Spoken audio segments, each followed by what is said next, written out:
He came from the world they feared, yet brought a peace they didn't expect. But what happened after he discovered her with his father changed everything. The harsh Dakota winter had begun to soften under the tentative warmth of early spring. Morning Star, the proud son of the respected Lakota elder White Eagle, rode across the plains with the rising sun at his back.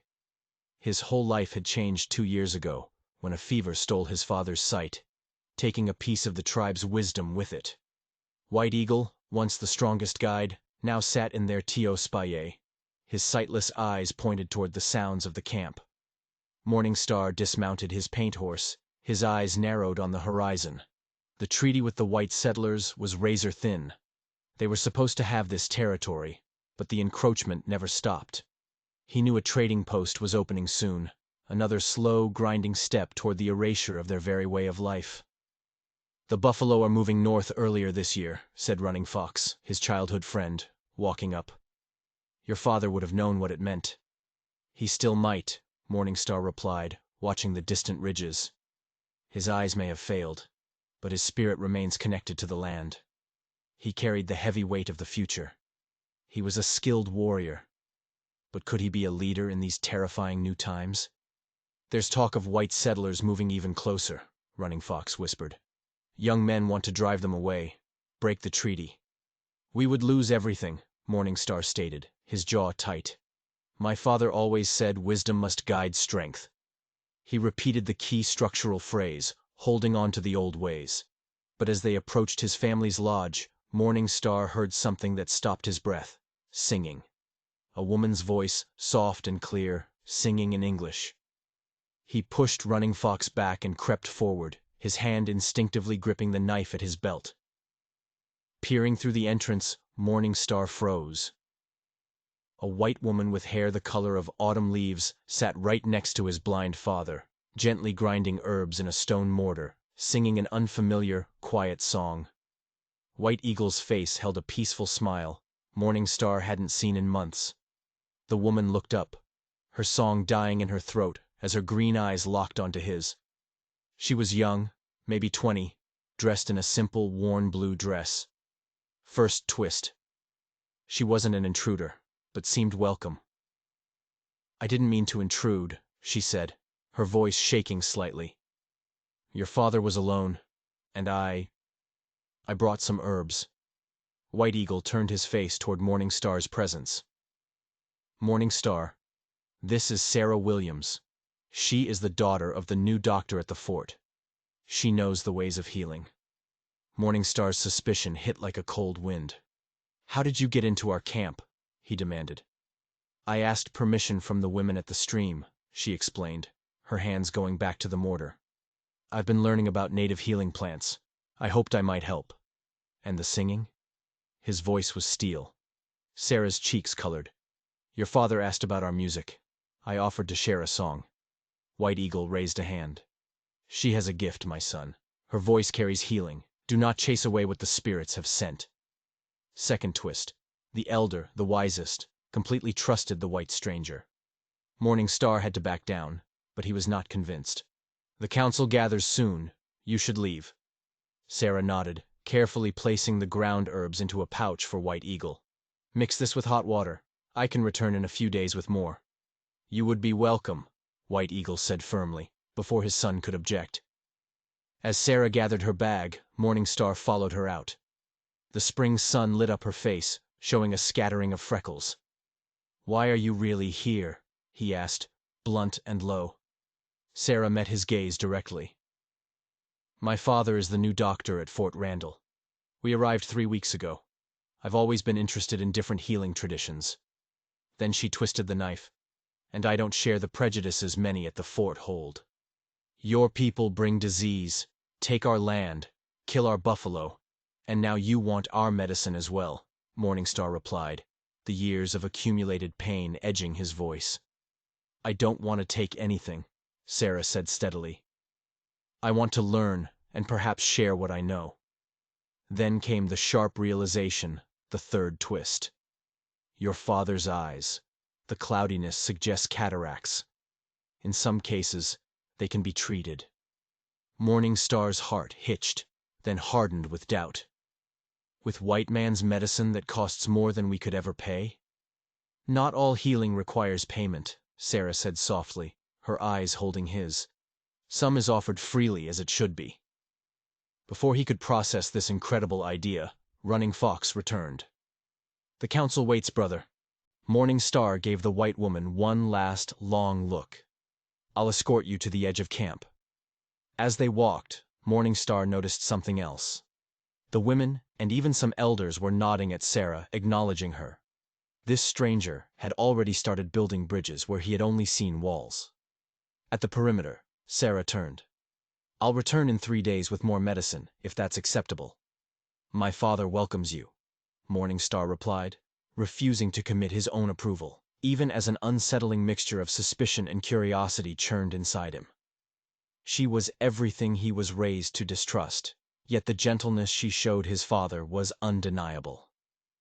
That night, after the tense council meeting about the encroaching settlers, Morning Star sat with White Eagle by the fire. The white woman troubled you, his father stated. She is a stranger. Strangers bring change, and change has rarely favored our people, Morning Star repeated his core belief. White Eagle's weathered hand found his son's shoulder. Not all change brings destruction, my son. Sometimes it brings new strength, new understanding. He paused, his sightless eyes towards the sky. Her heart speaks truth, even if her people do not. Morning Star watched the distant lights of the fort. If his father, the most perceptive man he knew, trusted this Sarah, maybe he should reserve his judgment. But he knew her arrival was the beginning of a profound shift, whether toward salvation or destruction remained to be seen. 3 days later, Sarah returned, true to her word. Morning Star found her sitting outside his father's lodge, now teaching 2 young girls how to weave small baskets from sweetgrass. She looked more comfortable, more integrated. The girls were curious, she explained as Morning Star approached. Your mother, Swift Deer, said it was permissible. Morning Star's mother emerged, carrying a wooden bowl of stew. She offered it to Sarah. You've been here since sunrise. You must eat. Morning Star watched the easy exchange with growing disbelief. His reserved mother was comfortable with the white woman. You've made yourself at home, he observed, setting down the rabbits he'd caught. Your people have been kind, Sarah replied. Your father's pain has lessened with the herbs. Swift Deer touched her son's arm. She has good hands and a respectful heart. White Eagle rested more peacefully than he had in months. Once they were alone, Morning Star pressed her again. Why do you really come here? Few white women would venture alone into our camp. Sarah's eyes held steady. My mother died young. My father raised me alongside his medical practice. When we were in Arizona, I met an Apache medicine woman who showed me how different plants could heal wounds that my father's medicines couldn't touch. And now you collect our knowledge as well, he said. Less accusation now, more curiosity. I learn and I share what I know, Sarah corrected gently. Knowledge shouldn't be hoarded or stolen. It should be exchanged freely. Just as he was absorbing this fourth twist, that she wasn't a spy but a genuine student and healer, shouting erupted from the camp's edge. Running Fox arrived, breathless. Soldiers from the fort! They are demanding to search the camp. They claim we stole horses. Morning Star's face darkened. Stay here, he instructed Sarah, but she was already gathering her things. I'll come with you. Perhaps I can help. Together they rushed to the commotion, where 5 mounted soldiers faced a growing group of Lakota men. The air was thick and palpable, a moment away from explosion. We have authorization to search for stolen property, a sergeant was saying, his hand resting too casually on his pistol. Your authorization means nothing here, Morning Star declared, stepping forward. No horses have been stolen. The sergeant noticed Sarah and his face changed. Miss Williams, what in God's name are you doing here? Sarah stepped forward, cool and direct. I've been bringing medicine to the blind elder, Sergeant Miller. Doctor's orders. Your father sent you alone among these savages? The sergeant sneered. Several Lakota men moved forward at the insult, but Morning Star held them back. My father trusts my judgment, Sarah retorted, her voice cold. and I trust these people far more than I trust men who make accusations without proof. Fifth twist. She openly sided with his people against her own. 3 horses were taken from the paddock last night, another soldier interjected. Then you should look elsewhere, Morning Star countered. Our warriors have been hunting buffalo to the north. We have no need for your horses. Sarah stepped between them, risking everything. Sergeant Miller, I've been here since sunrise. There are no new horses in this camp. If you force a search, you'll violate the treaty without cause. The standoff lasted several agonizing moments. The sergeant reluctantly remounted. This isn't over. If those horses are found here later, there will be consequences. As the soldiers rode away, Morning Star turned to Sarah with a new, powerful respect. You stood with us against your own people. I stood for what was right, she corrected. And they're not really my people any more than every Lakota is the same as you. Running Fox approached, troubled. The stolen horses are likely with the crow hunting party that passed through yesterday, he murmured to Morning Star. They stopped for water beyond the ridge. Sixth twist. Morning Star realized they knew who took the horses but couldn't speak. The actions of others often become our burden, he said grimly. You know who took them? Sarah asked. We suspect, Morning Star replied carefully, but it's not our place to speak for another tribe's actions. I should return to the fort before my absence raises more questions. I'll escort you part of the way, Morning Star offered, the words surprising even himself.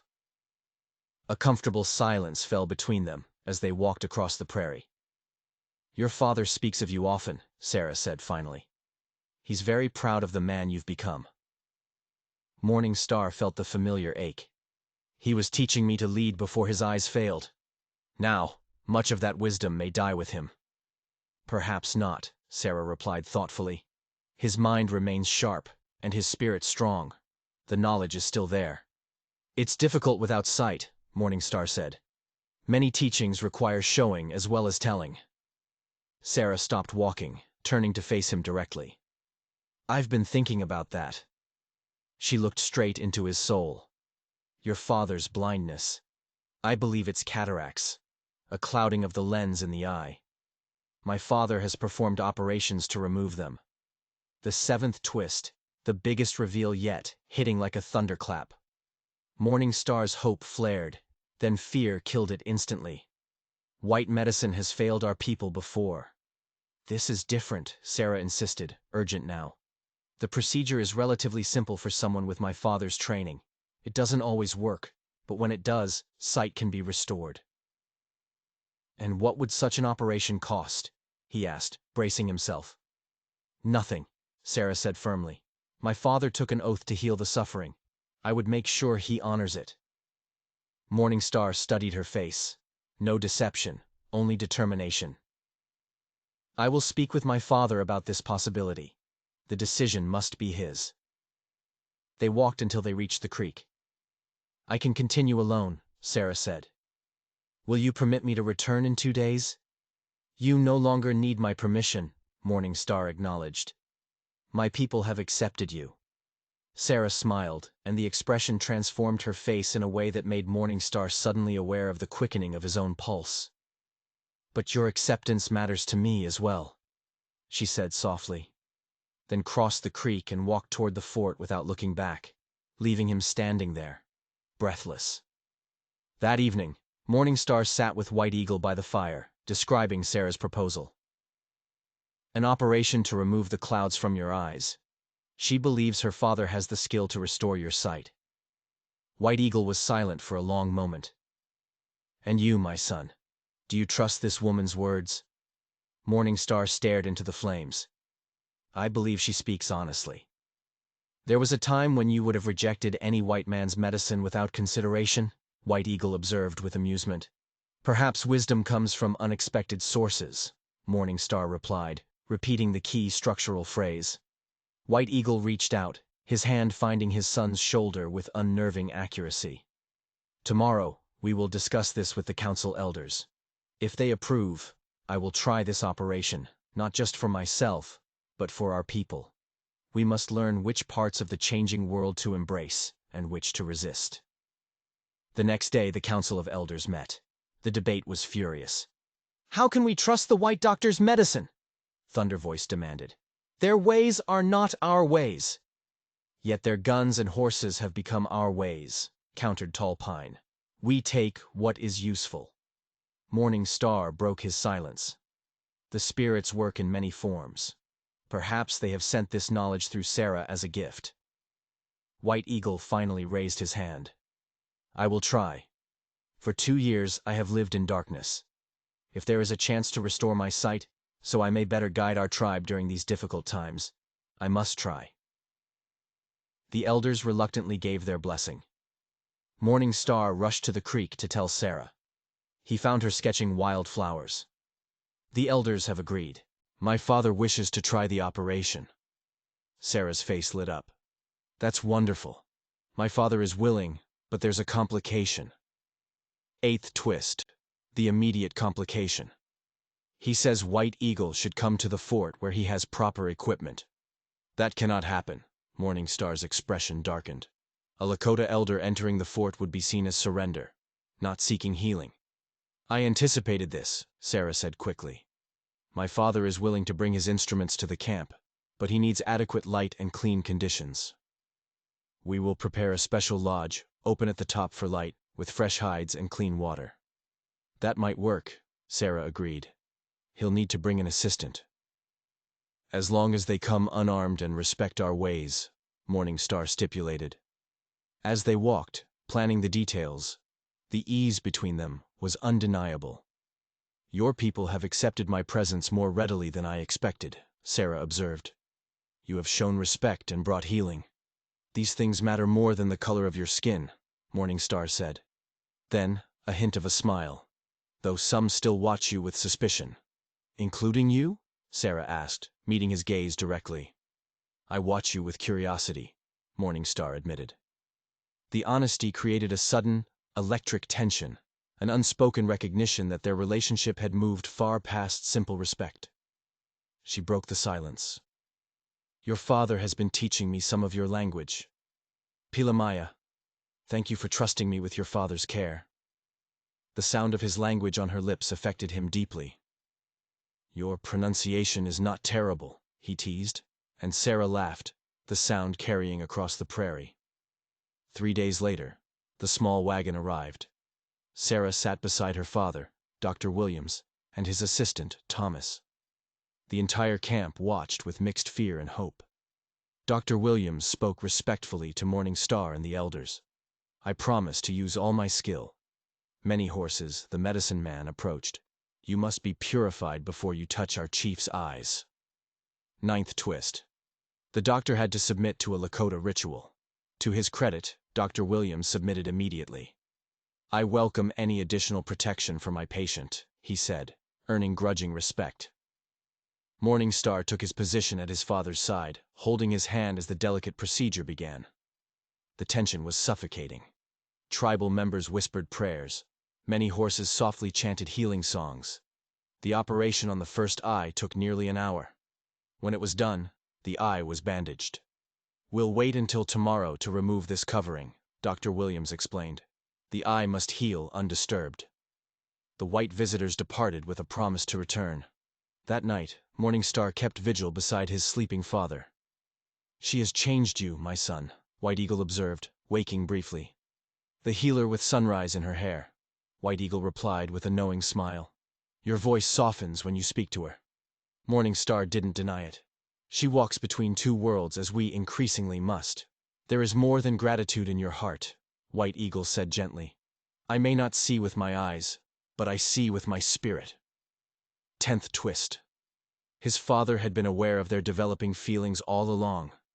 The next day, Sarah and her father returned to remove the bandage. The entire camp held its breath. "Keep your eye closed until I tell you," the doctor instructed. "Now, very slowly, open your eye." White Eagle's face remained impassive. For a long silent moment, nothing happened. Morning Star's hope plummeted. Then, White Eagle slowly raised his hand, reaching toward his son's face. "There is light," he whispered, "and shapes." His fingers touched Morning Star's cheek. I see the shadow of your face, my son, not clearly, but more than darkness. A roar of excited murmurs spread through the crowd. Dr. Williams smiled. This is very promising. The clarity may improve as the eye continues to heal. You have brought light back into my world, White Eagle announced. Our people will not forget this kindness. That evening, the camp held a feast, celebrating the white healers. Morning Star found Sarah sitting alone by the firelight. You've brought joy back to my father, Morning Star said, sitting beside her. It was my father's skill, Sarah demurred.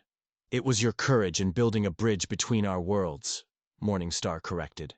Their moment was violently interrupted by shouting. Running Fox approached at a run. Soldiers from the fort! Many of them! With the new Indian agent. They demand to speak with you immediately. The sudden confrontation was the sharpest whiplash yet, shattering the fragile harmony. Morning Star's eyes met Sarah's. Morning Star strode to the camp's edge. 12 mounted soldiers waited, led by a thin, sour-faced man in a dark suit, Henry Blackwood, the new Indian agent. What is the meaning of this intrusion during our celebration? Morning Star demanded. The meaning, sir, is that we have reports of unauthorized white civilians in your camp, Blackwood said, his cold gaze falling on Sarah and Dr. Williams. Dr. Williams stepped forward. I'm here as a physician treating a patient. There's no violation. Medical visits require proper authorization through my office, Blackwood countered, which you did not obtain. There was no time for bureaucratic delays, Sarah interjected, moving to Morning Star's side. The procedure was time-sensitive. Blackwood smiled unpleasantly. Miss Williams, your reputation for native sympathies is well known. Your actions here undermine the authority of my office. His authority comes from a piece of paper, Morning Star stated, stepping forward. Ours comes from generations on this land. Then, the powerful appearance. White Eagle himself emerged from the crowd, walking carefully, but recognizable, his one good eye able to discern the confrontation. I am the patient they came to treat, the elder announced, his dignity unmistakable. I invited them as honored healers. Blackwood recovered quickly. Nevertheless, procedures must be followed. Dr. Williams, you and your daughter will return to the fort immediately. There will be consequences. Morning Star planted his feet. They are our guests. They will leave when our celebration honoring them is complete, not before. The soldiers shifted, hands going to weapons. Dr. Williams placed a calming hand on Sarah's shoulder. We'll go, he said quietly. I won't have blood spilled over administrative disagreements. Blackwood smiled, a thin, cruel victory. The doctor and his assistant may gather their things. Miss Williams will return with me directly. 11th twist. Blackwood separated Sarah from her father, a calculated move to isolate and interrogate her. What? Dr. Williams's composure shattered. My daughter rides with me. Miss Williams requires a separate discussion regarding her ongoing unauthorized visits to this camp, Blackwood stated coldly. Sergeant, escort Miss Williams to my horse.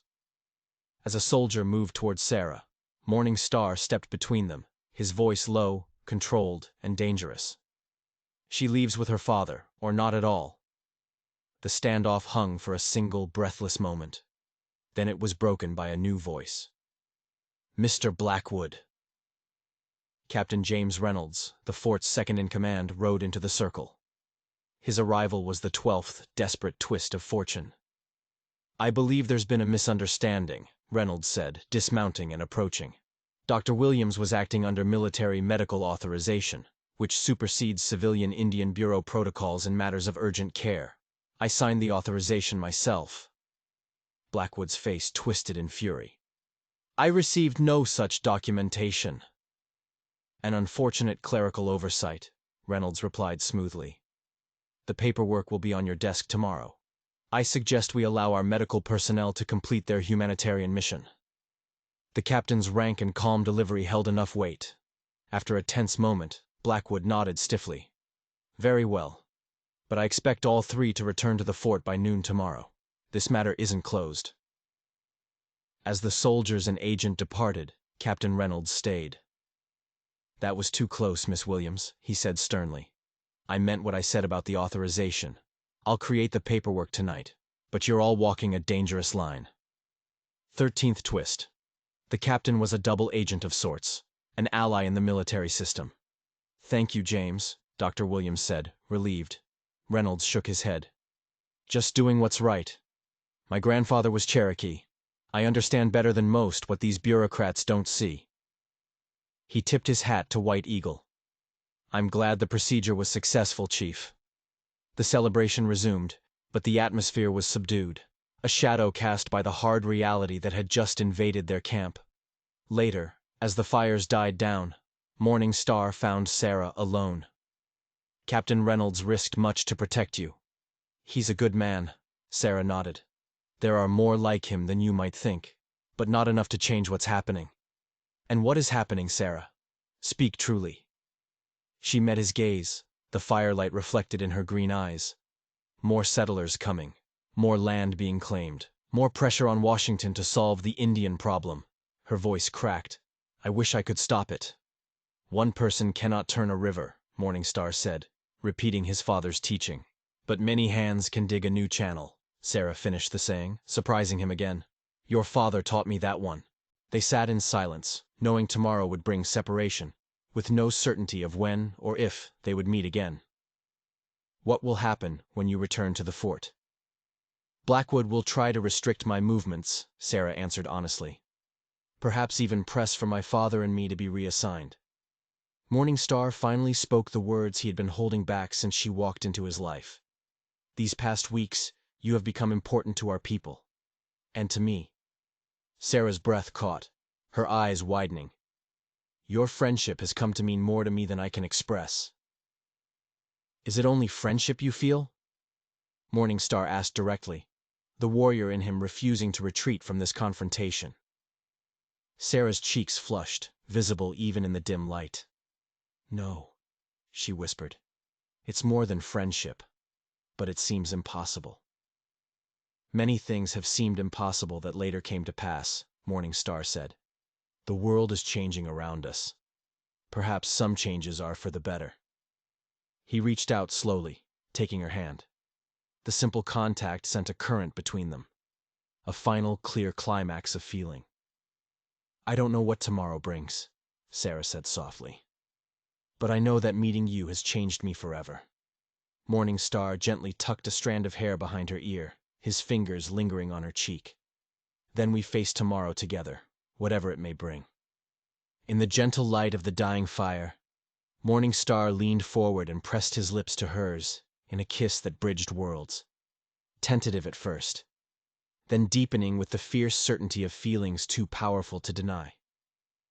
When they parted, both knew they had found something rare, a sealed covenant to face the obstacles ahead with united hearts. The next morning, Captain Reynolds returned. Sarah embraced White Eagle, whose healing eye could now see her face clearly. You brought light to an old man's darkness, White Eagle said, holding her hands. My son has chosen well. Morningstar walked with them to the creek. Dr. Williams and Captain Reynolds tactfully rode ahead. I'll return in 3 weeks for your father's second eye, Sarah promised. Blackwood cannot prevent legitimate medical treatment. Until then, I will come to the meadow by the creek every 3 days at noon, if you can safely meet me there, Morningstar proposed. Sarah smiled, touching the carved wooden wolf, a symbol of loyalty he had given her. I'll come, and I'll bring news of what's happening at the fort. Morningstar took her hands. My father says that when 2 rivers join, they create a new path together. Perhaps that is what we must do. Find a new path that honors both our traditions while creating something new. Repeating the key structural phrase of their combined destiny. I believe that's possible. Difficult, but possible. Their farewell kiss was full of promise and determination.